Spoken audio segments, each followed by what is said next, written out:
Pinaghahanda na rin ng Department of Health ang mga ospital sa posibleng The Big One.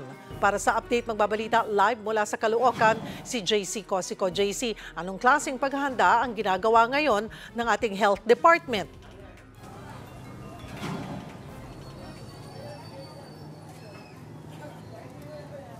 Cheryl, naggamitin nga ang DOH and yung mga officials from different NCR hospitals. Kaugnay po yan ng kanilang mga paghahanda doon sa posibleng The Big One. Dito po yan sa Metro Manila. Ayon po sa FIVOC, sinog na ang West Valley Fault na huling gumalaw noong 1658. Pag nangyari yan, ay posibleng umabot daw sa 48,000 ang casualties sa Metro Manila at mga kalapit probinsya.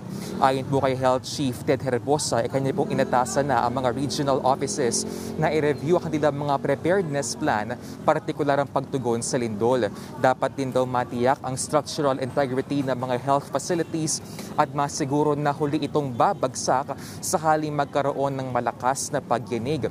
Pero sakaling may masirang pasilidad, magpapatupad naman daw ang DOH ng surge capacity sa iba pang ospital para nga mas maraming pasyente ang kanilang ma-accommodate. Dagdag pa ni Herbosa, dapat masiguro ang supply ng tubig at kuryente para sa tuloy-tuloy na operasyon ng mga ospital.